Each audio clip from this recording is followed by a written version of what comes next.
Somsak had not been back to his grandmother's village in Isen for 7 years. The red dust roads, the stilted wooden houses, the sound of crickets drowning out the night. It all felt like a half-remembered dream. But the dream turned sour the moment he stepped off the rattling Songthaw truck. The sun had already bled into the rice paddies, leaving behind a bruised purple sky. As Somsak walked the last kilometer to the old house, he noticed something strange. The village dogs weren't barking. Not one. Even the frogs that usually chorused from the ditches had fallen silent. The air was thick and heavy, like breathing through wet cotton. Then he saw her. At first, he thought it was a trick of the fading light, perhaps a palm tree or a shadow cast by an abandoned spirit house. But no, she stood at the edge of the road, where the kaffir lime trees grew wild. She was easily 8 feet tall. A long white dress, unstained by the red mud, fell straight to her bare feet. A wide-brimmed hat, like those worn by the old plantation workers, cast her face into perfect shadow. But Somsak could tell there was no face, just a smooth, pale oval where features should have been. She did not move. She simply faced him. Somsak's legs turned to water. Every instinct screamed at him to run, but a deeper, older part of his brain, the part that remembers predators and the dark, told him to stay still. Never take your eyes off her. Never blink. He remembered his grandmother's stories. When he was a boy, she would sit him on her lap and whisper tales of Fae, ghosts that haunted the jungles and fields. Most were harmless. The Fae Pop, a hungry spirit that gnawed on intestines. The Fae Tai Hong, the angry soul of a woman who died in childbirth. But there was one she never named. She only called it the Tall One. She wears white, his grandmother had said, her voice barely a breath. And a hat. Her face is like a moon behind clouds. If she looks at you, she is measuring you. And if she turns her head, you are already gone. Somsak had laughed then, a child's dismissal of old women's fears. He did not laugh now. How long he stood there, he could not say. The sky turned black. Fireflies began to flicker in the bushes behind her, but none dared land near her feet.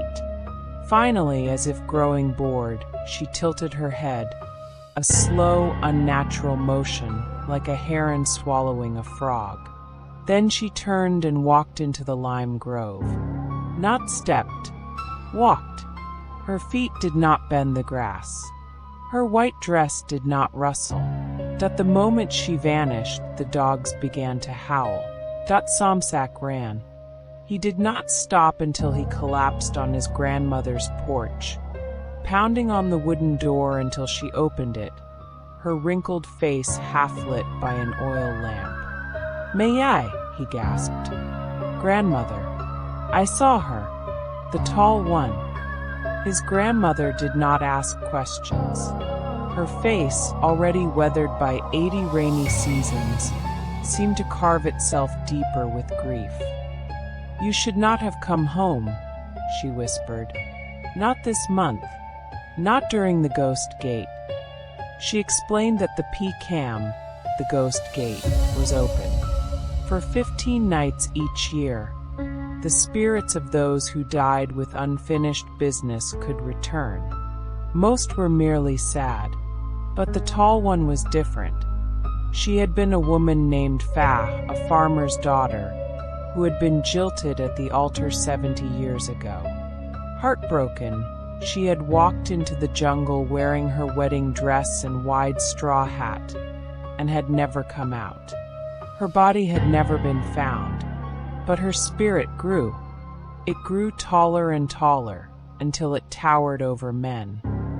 "She searches for the groom who left her," his grandmother said, "but she cannot see faces. So she measures every man she finds. If you are not him, she takes you anyway, out of hunger. That night, Somsak could not sleep. He lay on the mat, listening to his grandmother chant Katha, protective Buddhist verses, while rubbing garlic and lemongrass oil on the doorframe. Old magic, she called it. But old magic has a way of failing. At 3 a.m., the temperature dropped 30 degrees. Somsak's breath fogged the air. The oil lamp flickered once and died. From the darkness, he heard it. Not footsteps, but the soft shush of fabric dragging across dry earth. She was outside.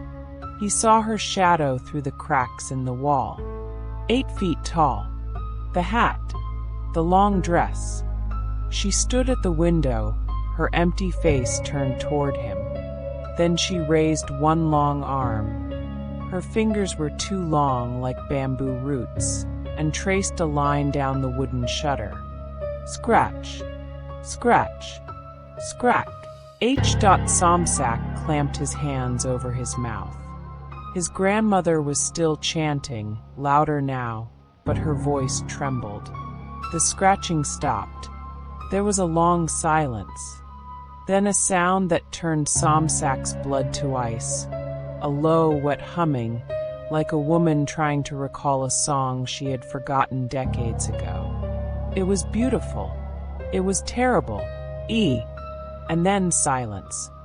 When dawn finally broke, Somsak found his grandmother slumped against the door, still breathing, but her eyes wide open and unseeing. The garlic oil had been smeared in a spiral, ruined. On the floor beneath the window, there was a single wet footprint. Long, narrow, and 7 inches deep in the solid teak wood.